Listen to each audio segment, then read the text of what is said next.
आपने गोली क्यों चलाई? हमें इसका जवाब चाहिए। हम पुरअमन लोग थे, हम पेशावर से चलते हैं, कोई साउथ से आता है, मालाकंड से आता है, हजारा से हमारे काफिले आते हैं, गिलगित से लोग आते हैं, पूरा पाकिस्तान आता है। हम डी चौक पहुंच जाते हैं जनाब स्पीकर, और डी चौक पहुंचने तक एक गमला नहीं टूटा। यहां मेरे दाएं और मेरे बाएं जानिब जितने भी एमपीएस यहां बैठे हैं जो गवर्नमेंट बेंचेस के हैं, ये सब उस मार्च का हिस्सा थे।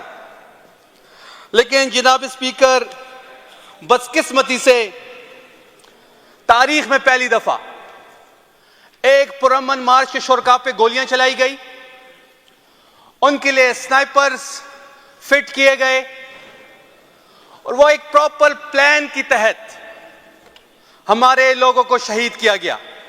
इस तरीके से पख्तूनों ने कुर्बानी दी है, जिस तरीके से पख्तून नौजवान अपने कायद के नाम पे कुर्बान हुआ है, और ये पाकिस्तान का वाहिद लीडर है कि लोग उस पे जान भी देते हैं। पाकिस्तान का वाहिद लीडर इमरान खान है जिस पे लोग अपनी जान की कुर्बानी देते हैं। और हमारे जितनी भी शोहदा है जनाब स्पीकर, उन सब ने सीने पे गोली खाई है, कोई नहीं भागा, किसी ने पीठ पे गोली नहीं खाई।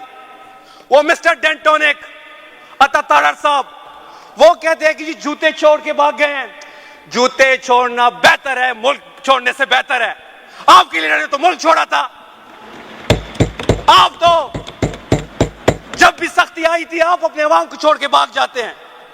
और अता तारर साहब, मैं आपको वार्न कर रहा हूं कि जिस दिन आपका तहरीक इंसाफ के किसी कारकुन से मुकाबला हुआ, हम आपकी पैंट उतार के केपीके लाएंगे इंशाल्लाह। और अभी भी वो गलत बयानी कर रहा है मीडिया पे बैठ के, और वो ये समझता है क्योंकि फिरौन को भी ये शायद ये वो था कि वो जुल्म करके अपनी बादशाह बचा लेगा, लेकिन नहीं बची। यजीद का भी एक मुतालबा था कि आप सर झुका दें, लेकिन हुसैन ने सर नहीं झुकाया। हम उसके मानने वाले हैं, हम इस जुल्म के खिलाफ खड़े हैं और खड़े रहेंगे। और अगर ये चाहते हैं कि ये हमें गवर्नर राज का कहेंगे कि हम गवर्नर राज लगा देंगे, किसी में हिम्मत है अभी गवर्नर राज लगाए, किसी में हिम्मत है लगा के दिखाए गवर्नर राज।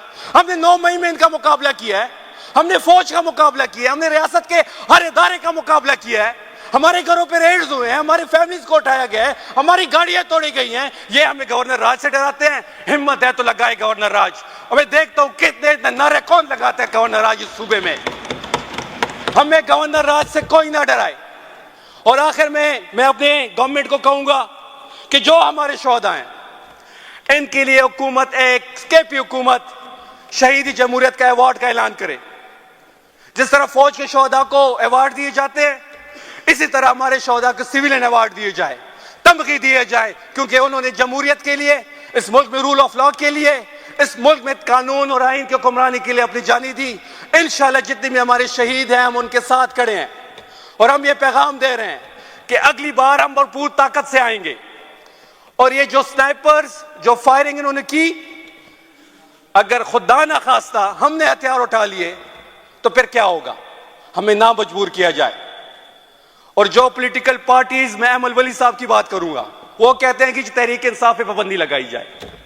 अब बलोचिस्तान से एक सेनेटर कहता है कि पख्तूनख्वा में पीटीआई की हुकूमत है, उस पर पाबंदी लगाई जाए। पहले तो उसको शर्म आनी चाहिए कि आप बलोचिस्तान से सेनेटर मुंतखब हुए हैं, आपको क्या हक है पख्तून की बात करने पे?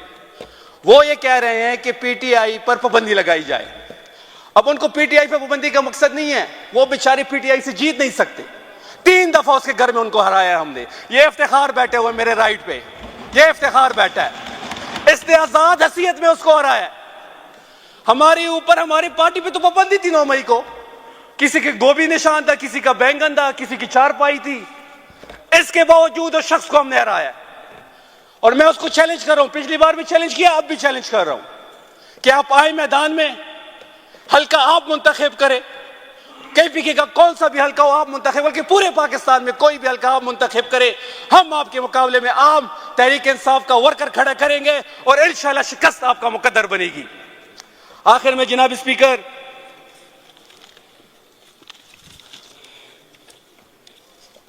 मैं अपनी लीडरशिप की तरफ बात करना चाहूंगा।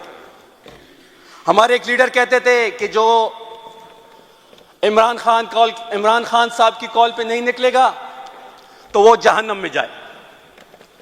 और बदकिस्मती से वही बंदा उसी सुबह सीएम हाउस केपी में मौजूद था और वो इमरान खान की कॉल पे नहीं निकला। तो मैं उसको यह पैगाम दे रहा हूं कि तहरीक इंसाफ के नौजवानों की तरफ से आप जहन्नम में जाए। अब इंशाअल्लाह जो लोग फाइनल कॉल पे नहीं निकले हम उन पे भी बात करेंगे, हम पार्टी के अंदर भी बात करेंगे, हम फ्लोर पे भी बात करेंगे, क्योंकि यह तहरीक अब तहरीक इंसाफ के वर्कर्स की नहीं रही है, तहरीक पूरे पाकिस्तान की है। और जो लोग तहरीक इंसाफ के अंदर रह के इस तहरीक का ऐसा नहीं बने, हम उनके नाम लेंगे, हम उनके नाम अपने पार्टीज की मीटिंग्स में भी लेंगे, फ्लोर पे भी लेंगे, क्योंकि तहरीक इंसाफ ने अपने शोहदा दिए हैं, 100 से ज्यादा शोहदा हमने दिए हैं। अगर कोई इस कॉल पे भी नहीं निकला तो उससे हम और क्या उम्मीद रखें। जब मैं 26 नंबर पे था, रात के कोई 12:30-1 बजे, मैं खुद उसको लीड कर रहा था और मैं कंटेनर्स हटा रहा था गाड़ियों के साथ खींच के। पहली शहादत मेरे हल्के की वहां पे हुई। मोहम्मद इलियास साहब जो कि मेरे हल्के से बिलोंग रखते हैं, जब मुझे पता चला कि रेंजर्स की गाड़ी ने उसके ऊपर रेंजर ने गाड़ी चढ़ा दी। आप वो वीडियोस भी हमारे पास हैं कि कितनी स्पीड में रेंजर्स की गाड़ी आती है और मोहम्मद इलियास साहब के ऊपर चढ़ जाती हैं। उससे बढ़ के बाद जब मुझे पता चला कि इलियास साहब शहीद हो गए हैं, मैंने अपने लोगों को भेजा हॉस्पिटल। हमें 13 घंटे बाद लाश दी गई। शहीद की लाश हमें 13 घंटे बाद दी गई। उसके भाई सफीर को मैंने बुलाया।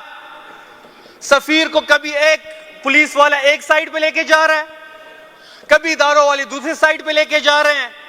आखिर में एक स्टैम्प पेपर लेके आते हैं और उस स्टैम्प पेपर पे ये लिखा होता है कि आप ये साइन कर दे कि आपका तहरीक इंसाफ से कोई ताल्लुक नहीं था। आफरीन और सफीर साहब ने उसने वहां पे भी इमरान खान जिंदाबाद का नारा लगाया, जबकि उसके भाई की शहीद की बॉडी पड़ी हुई थी। तो जनाब स्पीकर, अभी भी हमारे लोग मिसिंग है, लोग हमारे मिसिंग है। गिरफ्तार अलग से हमारी हुए हैं, शहीद अलग से हुए हैं, और स्टेट अभी भी हमारे अगेंस्ट एक प्रोपेगेंडा कर रहा है। जनाब स्पीकर, मैं आपको 27 नवंबर की रात की कहानी बताता हूं, क्योंकि मैं खुद ऐनी शाहिद था वहां पे कि जब हम पहुंचते हैं तो 6 बजे से लाइट्स बंद हो जाती हैं और वो लाइट दोबारा ऑन हो जाती है और 8:30 के करीब दोबारा लाइट्स बंद कर देते हैं। वहां पे एटीएम मौजूद थे, वहां पे मेट्रो बसेस के स्टेशन मौजूद थे, वहां पे दुकानों मौजूद थी जहां पे इलेक्ट्रॉनिक्स और बाकी अशिया थी। कोई एक पत्ता भी नहीं टूटा और 8:30 बजे के करीब अंधाधुंध फायरिंग की जाती है।